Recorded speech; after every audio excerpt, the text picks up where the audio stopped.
1-0.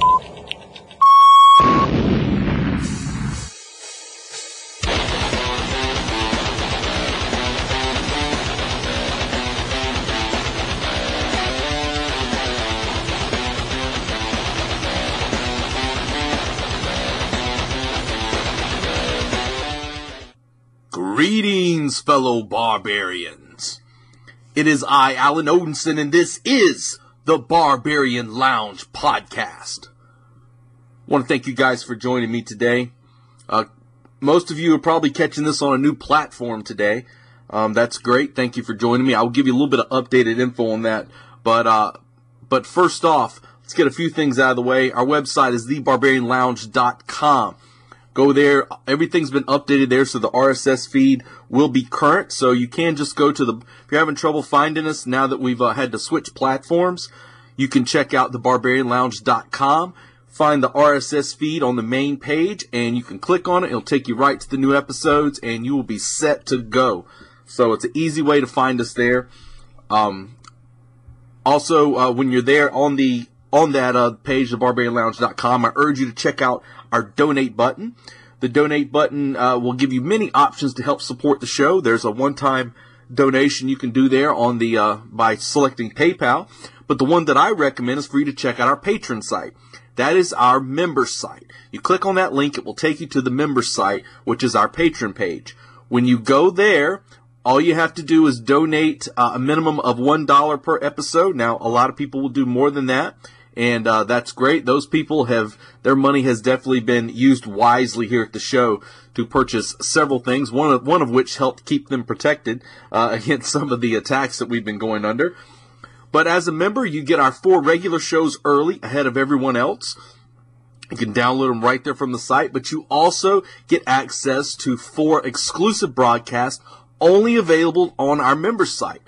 Those broadcasts will never be aired anywhere else. You will never find them anywhere else other than the member site. So if you're not a member, you will never hear them. And let's just say when I'm on there, you know, I get to be a little more freely with my tongue on there. Plus, we cover some really good instructional material on there, as well as some stuff that we just don't get around to on here.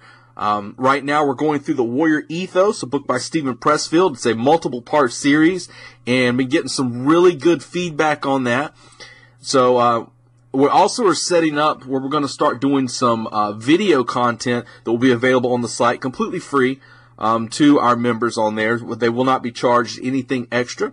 So basically, if you do $1 per episode, and some people do 2, some people do 3, some people do 5, whatever it may be. But $1 per episode end up costing you $8 a month, 4 regular shows, 4 of our exclusive broadcasts, as well as free video content, $8 a month to help support the show, keep us safe, keep the lights on here, keep the cyber protection that we are in great need of here up to date and functioning.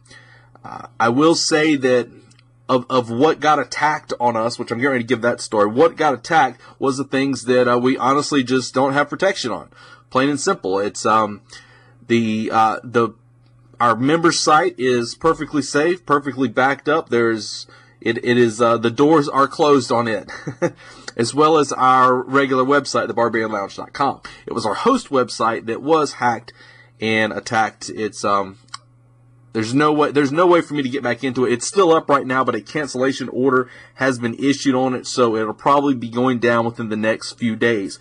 So I would advise you, if you're on our old platform, thebarbarianlounge.podbean.com, go ahead and go there and download those shows if you haven't heard any of them. Go ahead and download them. You can save them right to your computer, so that stuff's not going to be lost.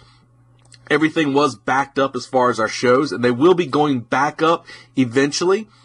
But I'm going to be putting some stuff out on YouTube as well. The shows are going to be going up on YouTube, so you'll be able to check them out there. But our new host site is going to be on SoundCloud. So you're going to have to go to you're going to have to go to SoundCloud.com or the SoundCloud app or whatever and search for the Barbarian Lounge. Obviously, there'll be a link on our Facebook page, the Barbarian Lounge Podcast on Facebook.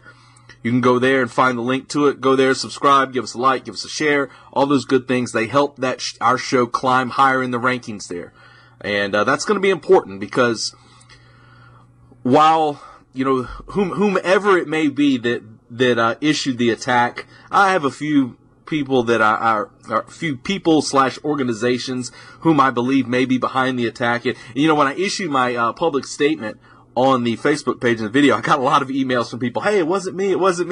And I'm like, no, trust me, if you can contact me and tell me that it wasn't you, you better believe that I know it was not you, because the individual whom I suspect, or the individuals, group, whatever it may be, whom I suspect, it's funny, I went back to try and get their information, and that account is no longer there. Isn't that something? It's amazing how they just disappear. It's certainly not the first time, and we've backed up everything. We've got everything locked down, secure again, so good luck, motherfuckers, next time. So let's hit some of our sponsors here real quick. Odinson Archery, OdinsonArchery.com. Traditional bows made from non-traditional materials. You can go there, check it out, get your archery gear from Odinson Archery, help support the show, and you can get into the brotherhood of the bow without having to spend an arm and a leg to buy a bow. There's no reason you have to spend $400, $500 to get a decent bow. You can go to Odinson Archery. You're supporting the show, supporting small business, 100% American-made products from OdinsonArchery.com. Go there, check them out. Also, our other sponsor, our nice, loyal sponsor, my boy Ben at Mitacon, MitaconUSA.com. Here goes commercial voice. Mitacon, with the proper diet, supports the cell's fastest, most effective absorption of natural nutrients in each 250 milliliter bottle, and sustains the body's mitochondria generation of usable energy, key to producing ATP, the energy-rich fuel the body needs to achieve peak athletic strength, performance, endurance, and recovery. MitaconUSA.com. That's right, that's my commercial voice. I hope you enjoyed it as usual. Got my cup here sitting with me, and I'm going to need it today to stay focused, my friends. I'm going to need it to stay focused, because I don't know if you can tell from my voice. I think I posted something about it online. I was setting my show notes up to talk about this particular topic that I'm going to be hitting today, and I could slowly feel the piss and vinegar beginning to mix together to form this concoction of rage that is building up inside of me. So a few people have contacted me saying that they enjoy the show and everything, but they kind of wish that some of the cursing and everything that I use would kind of be toned down a little bit, because you don't really have to use that much cursing, and I totally get it. Sometimes I listen to myself and I think I curse too much. Sometimes I don't curse that much at all during the show, so I guess it just depends on what you're listening to. Having said that, if you are offended by foul language, I'm going to urge you probably do not want to listen to this show today, because I'm pretty fucking riled up. So there's the first, that's probably the second F-bomb, but there's going to be many more. You will probably hear the word shit, fuck, goddamn, Jesus Christ, and possibly some other slurs throughout the show. So I'm probably going to tell you right now, you may want to listen to a different episode today, because I'm riled up today. And I'm riled up because I'm seeing my homeland of the South still going under this whole Reconstruction thing. You see, the Reconstruction, it never ended. And let me say this real quick. I've already talked about basically what happened here with the Barbarian Lounge and everything. And a lot of the people I'm talking about today, they're a lot of the same people who are who have issued some of the attack orders. That's fine. That's fine. So understand this rage is probably directed towards a lot of you as well. But much like as the South refuses to be reconstructed, the Barbarian Lounge is the same way. We're here to stay. We're not going anywhere. You chop one head off, 3 more appear. So, like I said, good luck, motherfuckers, next time. So probably, having seen all the stuff that's been happening here in the South recently, probably that combined with, the extra work that I've had to put into trying to maintain the site and get it up and going, because, like I said, my members were safe through everything, but, it's the guys that don't really, that aren't really paying anything, the guys that are, listening to the free feeds and everything. Those are the guys I've had to take care of. So, you can kind of understand how I've been a little riled up at the fact that I've been having to put all this extra effort and time towards getting things lined up again, while these, assholes just sit back and laugh at what they've done. And it's the same thing that we're seeing here in the South. Right now, we are seeing, I've told people this for years, the South, the Reconstruction never ended. They want to tell us that the Reconstruction, it happened. If you look up Reconstruction on your fucking Wikipedia or whatever it may be, you search Reconstruction and what do you see? You see, well, they give you this nice little date of Reconstruction lasted from here to here. That's not true. The Reconstruction never ended. It never ended. It might have went silent for a while, but it's always been working. That's one of the things that gets me. When we talk about the genocide of a people, a lot of people get in this whole idea that, they're like, what genocide? I don't see a genocide happening. What are you talking about? They fail to see the long game that is played. They fail to see and understand the patience that the enemy truly has. And this is the way the Reconstruction's been going. It started off very vigorously to start with. They put their people in power and all these things like that, which I'm going to talk about in a bit. But slowly but surely, any opportunity they have to reignite that fire, the same fire that Sherman used to level the fucking South, any chance they have to light that fire back up again and start burning, just laying a scorched earth policy in these southern states, they will jump on it. They've got their leadership in power. They've got a bunch of stupid fucking idiots who are believing the false history that they pushed. And they're standing right there going, yeah. And they call for some of the most ridiculous things we've ever seen. And obviously, if you're wondering, you're like, what in the hell's got Odinson riled up about the South again? It's obviously the monument removal that's been going on in New Orleans. I don't live in New Orleans, but New Orleans is a piece of the South. And, I'm listening this morning. They were talking about the removal of one of the monuments. I'm trying to remember which one. I think that they've already taken down the Liberty Place one. So it's either, I believe they were going to hit, which one was that? They were going to bring down a Robert E. Lee monument of Jefferson Davis and a General Beauregard. I believe it's the Beauregard monument that they were going to be taking down next. And they said, we're removing this monument because it's become a nuisance. So, it's become a nuisance. So what you're telling me is that at night, this monument, Beauregard on his horse, hops down, goes riding through the city, and starts burning cars and spray painting things, and beating up people on the streets. Oh, wait a minute, that's a normal night on most streets in New Orleans, and it's not fucking Beauregard that's doing it. It's not a fucking stone statue. It's a lot of the animals that you got living in that shit city of yours. It's ridiculous. And I sometimes I stutter for words, and like I said, this episode here is either going to be glorious or it's going to be a fucking train wreck. But if I don't get this out of my system, I'm going to explode. So right now, they said, oh, this monument's become a nuisance. It's like, how's it become a nuisance? It's been there for how long now? I don't know the exact date on it, but it's obviously been there a while. But just magically overnight, this thing became a nuisance. Now, actually what it is you've got a Democratic mayor who comes from a family who's constantly been virtue signaling to their constituents forever. And most of those constituents around there are of African descent. So they've been virtue signaling these people forever. His father used to work for the community housing development and all this shit like that. And he's been in Spike Lee films and all this other bullshit. What did you think was going to happen when you put in this piece of shit mayor into your town? Because I'm going to tell you, I've heard a lot of people, they say, well, it's just a statue. It's just a statue. And I'm going to tell you this. Those people that say, oh, it's just a statue. Oh, it's just a piece of stone. Why does it matter? Most of those people have one thing in common.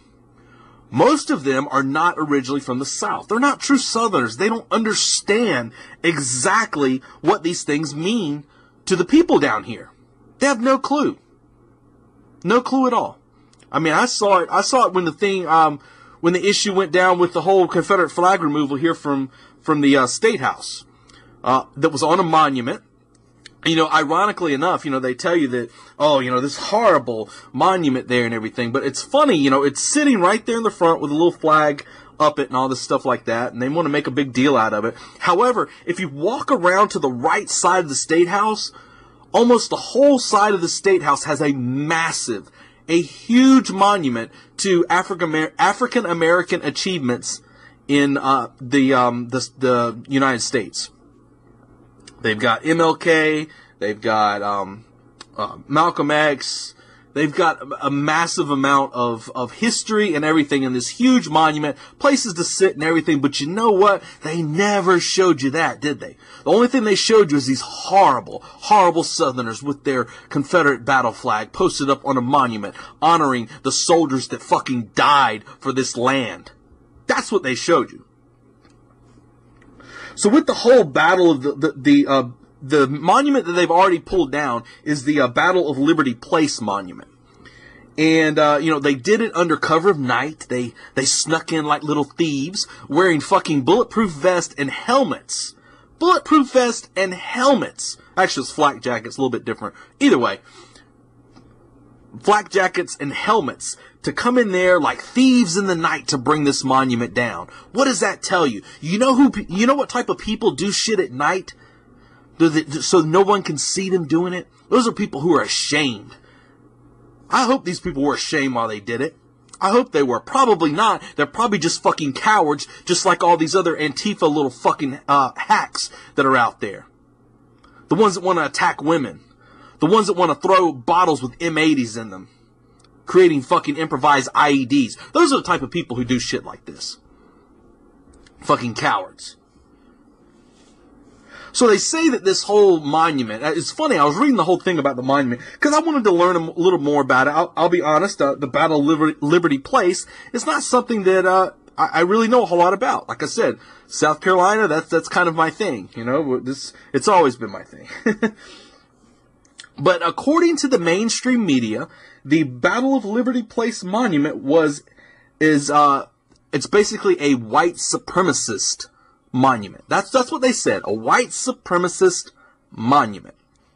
So I was like, well, let me look this up. And of course, the official Wikipedia says which you can't call Wikipedia official. Just in case you're wondering, if somebody asks you for a source and you post Wikipedia, Wikipedia is not a fucking source. There's not any legitimate college or university of higher learning in the United States that is worth its weight in anything if they tell you that Wikipedia is an allowed source. Most high schools will not allow Wikipedia as a source. So I'm just gonna, before I say official Wikipedia, let me just throw that out there. But the official story is that it was a white supremacist group. This is what happened at the Battle of Liberty Place now. A white supremacist group fought the Reconstruction police force in 1874. And that's the official story of exactly what happened. Okay? So they said, the mayor said, this little Democrat puke, he says, we've got to bring this down because it's just horrible that we got a monument supporting white supremacy in here. Is that so, Mr. Mayor? Is that so? So I decided, let's look a little more into this. And to really understand this whole thing, you have to understand exactly the background as to what set up this battle. So we've had this conversation till I'm blue in the face, but obviously it's not getting through because there's still people that argue this point. Let's fucking talk about this a little bit. And if you have other questions, please go back to my episode on our Southern Nation with Michael O'Neill. So, what was the war of the states, the Confederacy versus the Union? What was that over? What did it get started over? If the official story is, it's about slavery. And I'm telling you, I'm not going to be one of these Southern guys that's going to sit back and go, well, the war was not about slavery. Slavery was a component of it. But to say the war is about slavery is a very amateur way of looking at a very complex issue. And so basically when you break it down, the war against the South was a war against the agrarian society the agrarian culture that the South had. That was the economy. They were growing shit. They were growing food. It was a farming, agricultural society. Okay? That was the economy here. That was what we did. But the North was embracing at the time an industrial revolution. There were factories and mills and all these things had come up, and they were basically making textiles. They were making their money off of making shit in factories and shipping it off. Okay? Well, the North wanted to push this down south. This is the economy they wanted. There was more money to be made this way. So obviously you have the other fucking puke, Mr. Lincoln, who is glorified as the great emancipator. Just a little fun fact for you here. If you look at some of Lincoln's speeches, he actually said the plan was, after the Civil War, to have the slaves sent back. So before you start glorifying Mr. Lincoln, look into that. It's verified in one of his speeches. So Mr. Lincoln put forth taxes and tariffs on the agrarian culture here, the economy. So you had all this money that was now being pulled away from the South, trying to get them to abandon that culture and take up the Industrial Revolution. They wanted the abandonment and the acceptance of that northern economy grounded in factories. This was their Industrial Revolution. Matter of fact, after the war was over with, guess what? Surprise, a second Industrial Revolution was born out of the North and pushed down to the South. That's why you have so many mills, textiles, and all these other wonderful things in the South that actually are pretty much fucking failing now. Thank you, Mr. President. But when this happened, and let me say this, back to the whole slavery issue. So you have to understand, they knew at the time, as far as it went for slavery, the slaves were a part of that agrarian machine. I'm not going to be one of these Southerners that sits back, and me and Michael O'Neill had this conversation back on the episode of Our Southern Nation. We're not going to be one of these Southerners that sit back and try and pretend that slavery was not here. It was absolutely here. But you know where else slavery was too? Every single other society in the history of the world prior to the development of heavy machinery that could do the work for them, it was in every single society that had an agrarian economy. Plain and simple. Wasn't just here. It wasn't just in the South. Guess what? It was every other place that ever had an economy that needed people to get the product for them. Plain and simple. And a lot of people will try and say that it's not about slavery and everything, but slavery is a piece. It's a small piece in the wheel that turns. And it happened. You can't deny that it happened. But another thing that a lot of people fail to understand, which just goes right back, I'm telling you, if you haven't listened to that episode on Our Southern Nation, I urge you to. Check out Michael O'Neill. But, at the time, the way that the plantation was set up was very much almost kind of like a, trying to think of the word he used, but it was basically kind of like a monarchy type thing. You had your plantation owner who was kind of the king, I guess you could say. And it went down. You had serfs that were under him, which were basically your slaves. Okay, the serfs in your classic society run by a king. You had your king at the top. The serfs worked for the king and everything like that. But in return for their serfdom, they were given a place to live. They were given food. They were given a lot of different things. Because let's be honest with you, how hard are people going to work for you if you treat them like shit? It's like, oh, well, they beat him and stuff like that. Let me tell you something. You can take a fucking horse. You can take a horse that depends on you for everything in the world. The horse depends on you for shelter. The horse depends on you for food. The horse depends on you for everything in his existence. And if you beat the shit out of that horse every single day, I guarantee you he will rear up and he will not do shit for you. The same thing, because basically what you've done is you've taken away everything he has to look forward to. You've taken away everything he has as a sort of respect. This working relationship. The same thing goes for a person, a human being who even has a higher mind. If they have nothing to live for because they know their days are going to be full of getting the shit kicked out of them, beaten, killed, and all these things like that, and not taken care of, starved, and all this stuff. That doesn't even make any sense if you think about it. You can't starve something and beat the shit out of it every single day and expect it to work for you. It's just not going to play out. You know, you couldn't just go down to the fucking dock and buy a slave for a nickel and it was good to go. Most of the time when you're buying these slaves, if you look at the actual records of their purchase, this was expensive. It was expensive to purchase these people. That's why they were looking for some of the best conditioned. And obviously they had to feed them, because guess what? If you don't feed them, they can't fucking work, right? You have to give them shelter because they'll get sick and they die. Then you've lost your money and that ruins your income. So the whole idea of the cruel slavery and everything, it doesn't make any sense, even from a logical standpoint. But we have to understand that this was definitely something that was happening here, but it's the same in every society that ever needed massive amounts of work to be done. Okay? I get so agitated trying to talk about this to people because they just can't get it. Their feels take over and they just don't really think about it. But when the Reconstruction hit off, you had basically afterwards with the pushing of, because the Reconstruction is basically nothing more than nation building. It's the same fucking shit that we see going on in other countries the United States is in right now. Nation building is always the goal. And guess what? Just in case you're wondering, nation building always ends up fucked up. Okay? So this eventually led to the farmers that were here, led to them basically accepting sharecropping and tenant farming, that sort of thing. And basically what that is there's a contract that's entered into by the poor laborers who no longer, because basically it's like, you're free, go ahead. And it's like, well, what do we do now? It's like, well, I don't know, but you can do whatever you want. And it's like, well, shit, what are we going to do? And it's like, the white farm owner, he's like, oh, you can work for me, but you can't make them work for free, so you have to do a thing where they use sharecropping. So you had poor laborers, poor farmers that basically entered into a contract. And the goal was to share a portion of the yield from the crops that came up. So the farmer provided the seed, the laborers provided the work, and whatever money they made from the crops, it was split amongst them.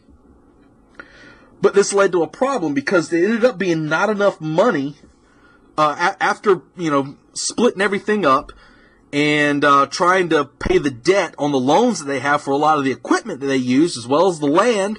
There's not enough money, so you ended up with people in debt slavery. So they basically took away the society where the plantation owner was making tons of money and had enough money to spread out to provide resources for the people that were under him. They traded that, because that was slavery. They traded that for a society that was run by people who, basically you had the same system. The only difference was that everybody was poor. So it works out great, right? Debt slavery is wonderful. Debt slavery is great. We love debt slavery because we're so free from it. So, needless to say, when this starts happening all across the South, and not to mention that you had massive uprisings from former slaves, you had Reconstructionists that came down, these fucking carpetbaggers who are still coming down here today, just in case you're wondering, but I'll get into that a little bit later. But you've got these people who are carrying out attacks on a lot of the plantation owners, and a lot of times they're trying to push these farmers out of business in order to bring in, because guess what? When everybody gets poor in the area and they say, oh, look, we've got a textile mill we'll open up here. Well, guess what? Now you've got workers. So it's all this whole game of problem, reaction, solution. It hasn't changed at all. People think the game has changed and everything is all modified and everything. It's not true. They're using the same playbooks they've always used. It's nothing different. So, needless to say, when you start trying to nation build in an area, you're going to get a little bit of resistance. You're going to get people pissed off. We're seeing it right now all across the world, where places have went in and tried to build up nations. So, this starts leading to militia groups being formed, okay? One of them was the group that was responsible for the Battle of Liberty Place. And they were known as the White League. And everyone's like, oh my God, the White League, that's white that's white supremacy, right? Oh, no, these guys didn't walk around with fucking hoods. These guys didn't walk around, they were just members of society who were part of a militia unit. Because, and there's a reason that you start seeing these groups coming up and talking about White League and white this and white that. There's a reason for that. It's the same. Trust me, when I say these things, you can look around and see the same thing. It's because the leadership at the time was using the African American people who were newly freed, they were like, look, we're here fighting for you, and we want to help you, but we need you to go to the voting booths. We need you to go to the polls. And you know what? We need to push out these evil plantation owners and these evil farmers. It's the same thing we're seeing today. You see the same leadership today doing the same thing. If anyone should be fucking pissed off, it should be the African American community that is allowed, or that has, I don't know if they're necessarily allowed, I guess they have to an extent, but basically they've been used. They've always been the standing army for these fucking carpetbaggers from up north who's come down here. And you see it. You see it. That's the Black Lives Matter. It's all the same thing. It's the same thing that was happening. Imagine you have roving groups of Black Lives Matter in a Reconstructionist South who was just ravaged by the war. What do you think is going to rise up from that? What do you think? So needless to say, you started seeing this whole thing, the Battle of Liberty Place, was an attempt by a militia group to retake their government that they had a Reconstructionist government placed there. They didn't vote them in. They were placed into power. They were trying to take their nation back. They were trying to take back their city. It failed, but hey, it is what it is. It's just amazing to me that the people that complain so much about what's going on in the South do not even realize how they're the ones that's really been used. I tell you, man, oh man, it just gets me so fired up. I take another sip of this Minicon. I don't think it's going to calm me down. So it blows my mind when I listen to these people. None of these people have picked up a fucking history book. Not one. I've got a bookshelf here next to me full of history books. Full of them.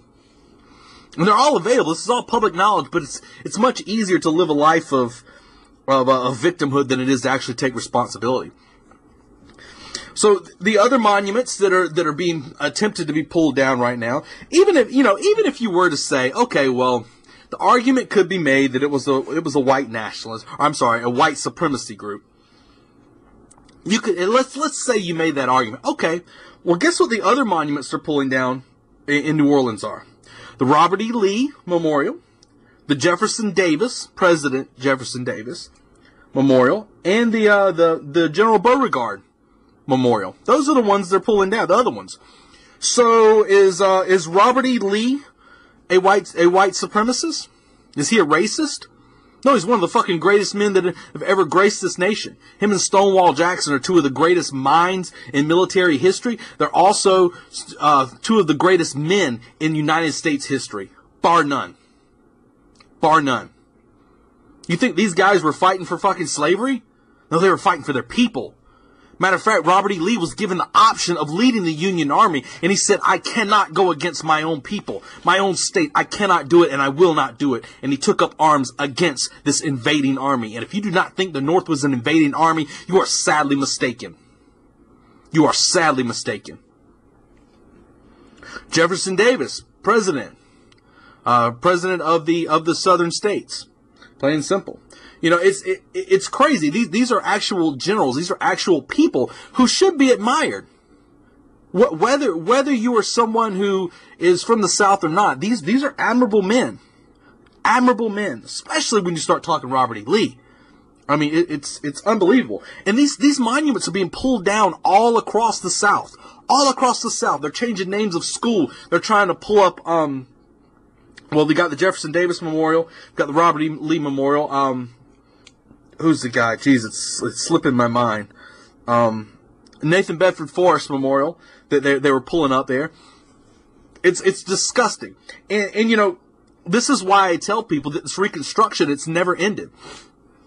It's never ended. The goal has always been to destroy any history, any remembrance of a people who were willing to stand up against an oppressive federal government. Plain and simple. Because when you destroy that spirit, when you destroy that mindset, that rebellion, the nature of rebellion against the corrupt system, once you destroy that, then the system is free to go on and do as they please.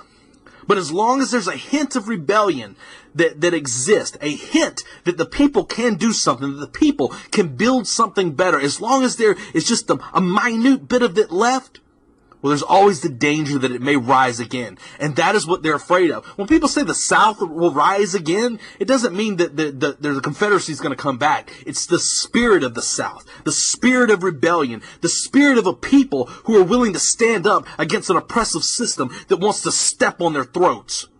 That's what the South represents. If anybody, the whole fucking nation should be embracing the idea of the Confederacy. Oh, but what about slavery? Motherfucker, do you think for a second that we're magically going to go back to slavery? Even if the Confederacy gets formed tomorrow, do you think it's going to magically go back to slavery? That system is past. It wouldn't even be worth it. And even if you're talking from a monetary standpoint, there's machines that do that now. You are not in any danger of going back to fucking slavery. Oh, what about second-class citizens? Put us in the Jim Crow law. Do you think that's going to come back too? Because let me tell you something. Before all this nonsense came up about this fucking Dylan Roof shit with the Charleston shooting, I'm gonna get into that in just a minute. Before all that came up, guess what? Confederate flags flew everywhere. Black and white. We didn't have any trouble with it. There's a Confederate museum in fucking Florence, South Carolina. And during the floods, now this Confederate museum is in the hood, okay? It's in the hood, right there in the middle of the hood, and everybody there's cool with it. They fly the flag every morning. It's been there forever. As a matter of fact, when the flood happened, a lot of people were out of power. Guess what? That Confederate museum, those guys were sitting on the porch grilling food, and they were helping feed and hanging out with all of the black people in that area. They were all grilling hamburgers and sitting on the porch. If I'd have had my camera on me and I could have grabbed it in time, I'd have took a picture of it. The Confederate museum was out helping the community. The only white people up there were the owners of the Confederate Museum. The rest of them were black, and they were all sitting together, having fun, telling jokes, riding through the storm. That's what Southern culture is about. That's what Southern culture is about. But the people who come down here and tell us otherwise and report otherwise, these are the same fucking carpetbaggers that came down here during the Reconstruction era and were attempting to destroy what was built here. The Reconstruction, it never ended. It's flared back up again. And, let's talk about some of the things there. The destruction of monuments. You know who does that? You know why you destroy monuments? You destroy monuments because it destroys a culture. It destroys a history. You think about some of the massive libraries in the past that have been burnt. We have no idea what kind of knowledge was lost there. No idea what kind of knowledge was lost there. When a new culture comes in, they eradicate the old culture so it becomes nothing but a tale of mystery. That's it. It's a myth that people speak of barely, okay? But people don't really know what happens because that culture is completely gone. There's nothing left of it anymore. Think about the idea of Atlantis, right? Who knows if Atlantis was real? We'll never fucking know. The libraries that supposedly house a lot of that stuff were burnt to the ground. But it's the same thing that's happening right now. These monuments, if you remove these monuments, you start removing the whole identity of the South. These almost, in a few years, it almost seemed like it never happened. And if it did happen, it was horrible and you don't want to speak of it. You see, this is the same stuff. These are the same things that ISIS does. When ISIS moves into an area, they go in there and they start destroying the monuments. Why? Because it removes the culture. The culture begins to vanish. And the only culture that's left is this fucking ISIS, Sharia law type culture. Okay? That's the culture that's left. That's the plan. People vastly underestimate the long game. They do. They think it's going to happen tomorrow, and it's not going to happen tomorrow. It's going to happen little steps at a time. The totalitarian tiptoe. That's what that is. Little teeny steps along the way, removing pieces of a culture until it no longer exists. And that's the game that's always been played. The other thing about the Reconstruction, and I'll say it right here, racist schmacist. Fuck that noise. I get so sick of hearing racist this, racist that, this is right. I listened this morning to the fucking Fox News thing about it was a thing where there's some class action lawsuit where they were, they basically racial discrimination at Fox News. And I'm listening to all these things, and all I can think to myself is, there's zero evidence of any of this. It's all hearsay. And probably what it actually is, which who knows? Maybe by the time this you listen to this, that'll have happened. I'm guessing they're probably trying to do this class action lawsuit to get a massive settlement, so it doesn't have to go to court. That's my thoughts on it. But I get so sick of hearing about racism, so sick of it, because before President Barack Obama, nobody was fucking talking about it. And I live here in the South. I didn't see any tension. I didn't see any sorts of tension that we used to have, supposedly we used to have back in the day, right? I didn't see any of these things. None of this tension existed, but now it's just, everybody's walking on eggshells. They're so afraid of offending people. These symbols that were here, these symbols that have always been here as part of the South, they've never been an issue before. And a lot of this rose up out of the whole Dylan Roof fiasco, right? The whole Dylan Roof shooting, because they found some pictures of him holding a Confederate flag while, when he went and shot up some black people in a church. And I've said it before, and I'll say it again. If I had Dylan Roof in front of me right now, I'd put a bullet in his head before he could have even done it. Not only to save some lives, but also save the South. That would be the most glorious thing someone could do. I've heard a lot of people want to, kind of lionize him. They're like, oh, Dylan Roof and all this, and I'm like, fuck that guy. He did more to destroy the South than anybody has. But still, let's look at that whole situation. Dylan Roof, is he any different than Corey Ali Muhammad? Who's Corey Ali Muhammad, Odinson? I'm glad you asked. He's the shooter who was convicted of a hate crime in Fresno, who decided he was going to go out and shoot some white people. And he has been charged with a hate crime. But let's look at that for a second now. I see tons of pictures and videos of this guy walking around with black nationalist garb on. Right? He's walking around, he's wearing the flags, he's doing the fist, he's doing the salute. There's pictures of him with the literature and all these things like that. So where's the call? Where's the outrage to have these symbols removed? Right? It's the same thing, is it not? It was done completely out of hate, if you want to use that terminology that changes the entire aspect of the crime. But hey, let's call it what it is. If what Dylan Roof did is a hate crime, which I agree, then what Corey Muhammad did is a fucking hate crime as well. Is it not? So if the symbols and stuff that Dylan Roof had on him and was associated with, and the culture he was associated with led to this, and they must be removed, then what about the symbols that Corey Muhammad was backing? What about the flag of the African nation? What about the flag of the black nationalist movement? Huh? What about those? What about all of those things he was saying? There's plenty of them. There's plenty of pictures and everything. So where's the call? You see, that's not the narrative. They're trying to shove that under the roof, or roof. They're trying to shove that, kind of hide that underneath the darkness of night, I guess you can say. They don't want to talk about that, right? We don't want to talk about that. It's just one crazy guy that did some stupid shit. So, we'll do something about that. What about the rhetoric he was spewing? Because, you want to point at that's what led to Dylan Roof doing it. Well, what do you suppose led to this guy doing what he's doing? I'm sure it doesn't have anything to do with the narrative pushed by the mainstream media of the horrible kill whitey culture that we live in, right? It doesn't have anything to do with the cops shooting those poor black people who happen to be armed or committing a crime, but let's not talk about that. It doesn't have anything to do with that, does it? Oh, we don't want to talk about that. It was just a crazy guy that was doing something stupid and was, it was just him. It was nobody else that led to it. Yet they want to tell me that Dylan Roof represents the entire South. Do you see where the inconsistencies begin to show up here? Why are we not out pulling down Martin Luther King statues? Why are we not pulling down Malcolm X statues? Why are we allowing these black nationalists to spread their information? Right? I mean, we want to be fair, right? Fair, isn't that what society's built on now? Is fairness? We don't want to offend anybody. Let's be fair. But, this guy also did what he did, and there's plenty of videos of him going, Aloha Snack Bar and Admiral Akbar and all these things like that. And there's plenty of videos of him saying that and, doing the fist and all these things like that. So he was kind of more of the, of the Muslim, ideology as well, right? All right. Where's the call to remove those symbols? Let's bring them down. Let's get rid of these refugees. Let's get rid of this. Let's get rid of that, right? We got to start getting rid of everything because somebody may be offended by it. It may lead to actions of hatred. We don't want that, do we?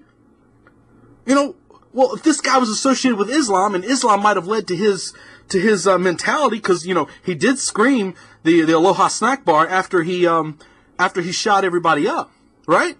That's reported. You can verify that. So he did those things. So that must have led to it as well. So let's start removing some stuff. How about we start banning ninja suits, right? We see these ladies walking around, they're black ninja suits. We ban those. What about the hijab? Let's get rid of some hijabs, right? That's a symbol. That's a symbol of women's oppression. Not only that but it's also a symbol that of Islam. So hey, let's remove those things, right? Because that's probably a symbol of hatred, right? Is that not how it goes? No, instead what happens is Nike comes out with the hijab, and everybody, you see all these different people wearing hijabs. I see fucking fighters who should have, maybe they've gotten hit in the head too many times, female fighters wearing a hijab saying, I want to support women's rights. It's like, are you a fucking idiot? If anything destroys women's rights, it's that symbol. But no, they're not asking you to pull down symbols of Islam. They're not asking you to pull down symbols of black nationalism or the African nation. They're not asking you to do those. No, what they're asking you to do is we need to bring down all the symbols associated with the South because of one stupid little shit that went into a church and shot some people up. Oh my God. My Agent Orange is flaring up, guys. I don't want to run this too long, so let me get through these things here. Let me tell you something. Before I say this, my northern brothers up there, I love you. I love you a lot, but one of the other things that's killing the South is a lot of Yankee influence. And when I say Yankee, I probably should change that term and not go Yankee. I probably should say carpetbagger influence, because there's a lot of good people up north who support the cause of the South. So I will change that to carpetbagger influence. And a part of what we see here, especially I've seen it in South Carolina, there's a lot of influx of people from up north who have no connection to the culture whatsoever, and then come down here, move to the South, and then start telling Southerners exactly what your culture should be. It's like, motherfucker, you're not from here. What do you know about this culture? Zero. You know what you think you know. This is like when the South Carolina state flag, when the battle flag was being pulled down from the State House. Most of those people that were causing issues, guess what? They were not from South Carolina. Most of them were from up north. They were from North Carolina, which has become a fucking hotbed of carpetbagger influence. But a lot of them were from up north. So all these massive numbers, most of them were not South Carolinians. It's the same. There's a big story going around right now in South Carolina in Hartsville. There's somebody flying a big, huge Confederate flag up there, or it's the battle flag. I hate to call it the Confederate flag because it's not exactly that. It's the battle flag. They're flying that big battle flag, and people are all upset about it. And I had to go there, and I was looking at the comments on the article, and all these people, oh, this is so horrible. It's a symbol of racism. And I start looking at all these people's profiles. What do they all have in common? Philadelphia, Baltimore, Pennsylvania, not Pennsylvania, I said Philadelphia, Chicago, I don't know if I said that, New York. This is all the things these people have in common. And I'm like, who the fuck are you to come, just because you live here now does not mean you're Southern, okay? If you don't understand the culture, keep your fucking cocksuckers shut. Plain and simple. I'm sure a lot of people turn this off by now, but hey, that's fine. The true Southerners are still here. The true people that understand what I'm talking about, they're the ones that are still here. But, I had to listen to this girl on there she trolls everything. This girl's on there telling me about the horrors of Southern slavery and all these things like that. She's like, oh, it's terrible. Oh, it's racist, blah, blah, blah. But this lady is one from Chicago, and in her picture, she's wearing a fucking hijab.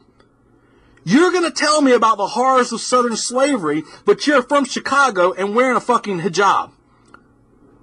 Explain to me how that works again. You're wearing a symbol of oppression from a society that pushes oppression, who actually, guess what, started the slave trade. Let's quit talking about the people that bought the slaves. You want to be pissed at somebody. What about the people that sold the slaves? Because at the end of the day, if they weren't here, if there wasn't somebody there selling them, well, how would they have been able to buy them? So let's talk about who sold the slaves. African slave trade, Muslim slave trade. That's where it started. Look it up. It's not hard to find. But you don't want to talk about that. No, let's talk about the South. Take that fucking rag off your head for a minute and think for yourself. Oh my God, these people piss me off. But a lot of these people are leaving their shitty northern cities, Chicago, fucking New York, Baltimore, Philly. You having a lot of influx of people leaving these areas and coming down here. Then they set up shop here. Before you know it, they're at the voting booths here. And slowly but surely, it starts becoming into another little hellhole like they came from. They start bringing their culture here. Right now, Myrtle Beach in South Carolina has turned into little Chicago. 6, 7 shootings in 5 days. That's something that was foreign here for a while. Massive influx of heroin. Massive influx of gangs. They're everywhere. I'm seeing them spread throughout all the areas that I'm in. And this was not... I've been living here my whole life. This is not something that was normal here. But yet, here it is. Here it is. When they bring these people down, it allows for more votes. Allows more votes for the Reconstructionist type leaders that they want. South Carolina, shockingly enough, during the election, nearly went Democrat. Yes, it's true. South Carolina nearly went Democrat during the election. That is a foreign thing like I've never seen before. That's because we're starting to see these Reconstructionist leadership getting put into power because their people from up north are down here. These carpetbaggers have influenced the people in the region. They're in areas of higher learning and where they're spreading their communist propaganda. The communist plan has always been to use blacks in the South to rebuild a communist type South. I will go into that in another episode because there's actually a whole episode I want to do on that. But it's the death of Southern culture. What we're seeing is the death of Southern culture. It is. It's the death of Southern culture. And and I always had this argument with people, well, what is Southern culture, right? The idea of self-leadership, being able to self-govern, independence, meaning that we don't need anybody to help us. We can grow our own food. We can hunt. We can build shit. We work together. Conservative values is a big part of Southern culture. And that's one of the things that I actually butt heads with some of the people in the Southern Nationalist movement, which not all of them are that way. So I don't want to understand this, my Southern Nationalist brothers. I don't want to paint you in a block with all the others. But, you have those people that are so far into the whole Christian aspect of the South, which it was a big part, that they divide themselves up from their pagan brothers who are sympathetic to their cause. Their idea is we don't want pagans in the South. And it's like, well, you're ruining yourself because you already have a small movement. Let's come together. I'm sympathetic to your cause. We can sort that shit out afterwards. But, that's not the idea. You think about the society that's being pushed on us right now, the culture that's being pushed on us. It is not a culture of self-leadership. It's not a culture of independence. It's not a culture of conservative values. They want you to be led by others. They want you to be dependent on the system. And they want you to have an open value system that accepts the corrupt, decadent values of this modern society. Because there's money to be made and souls to be sucked out by the system. So I'm going to do a last call here, guys. Let me take another sip of this drink. Last call. Last call.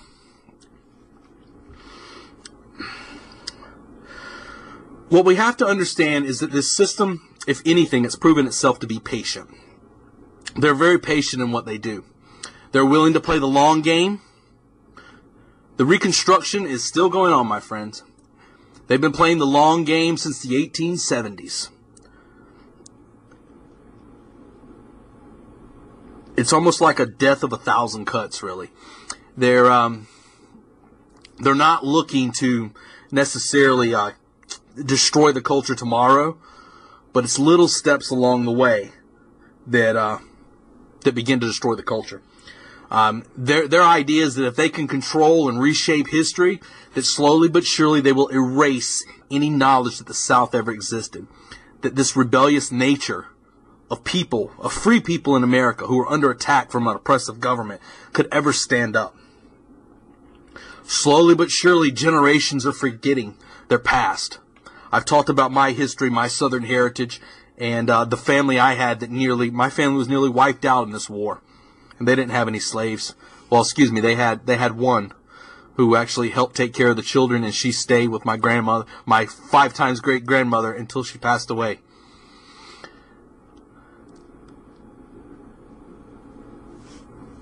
If we are not willing to tell those stories of our history, of our past, of our people, of the Southern men and women who died,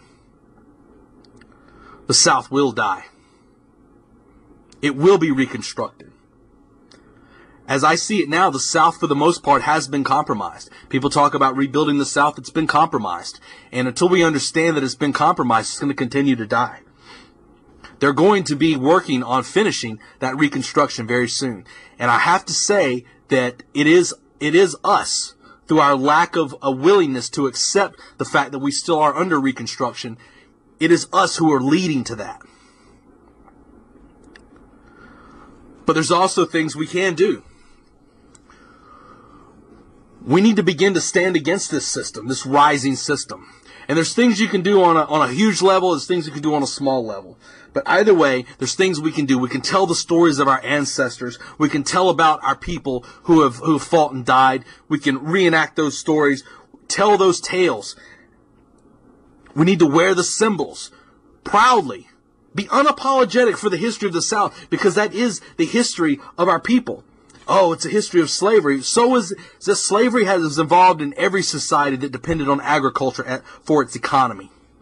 And that's something we need to tell people. We need to know about the fact that at one point in time in history, there were a group of Americans who were willing to stand up, form their own nation,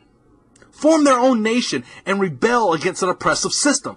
As soon as they have the ability to wipe out this oppressive, the idea that a group of people can form together and rebel against a corrupt system that's willing to crush them with taxation, tariffs. As long as we can keep that alive, the South will never die. The same fights we're fighting now are the same fights that they were fighting during the South. They lost that war. They lost it. That war's over with. But as the Reconstruction continues, the idea that we cannot continue a guerrilla campaign is far from out of reach. Because there's still taxes, tariffs, and regulations being pushed on the people around here in the South, the people of this nation. This rebellious nature needs to be revitalized. This is the idea of the South rising again, that rebellious fire that burns inside of all of us. It's time for us to reignite that fire in ourselves.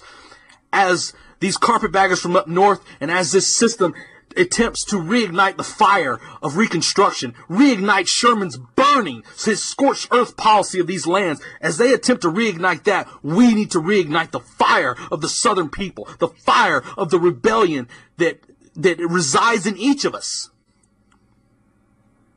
As long as that fire stays lit, the South will never die. Thank you guys for joining me today. I enjoyed the hell out of doing this podcast. Helped me get some shit off of my chest a little bit. I've been pretty riled up. I think I've pretty much been yelling this whole podcast. So, forgive me if you've had to turn your speakers down, but this is something that means a lot to me, and it should mean a lot to you, whether you're Southern or not. Because a lot of people think it's just an attack on the South, but let's be honest, guys. It's an attack on a rebellious nature. And, if you're not being a rebel, you're probably being a fucking slave. So that's it, my fellow barbarians. I hope you enjoyed this broadcast. Because now, my fellow barbarians, the lounge is closed.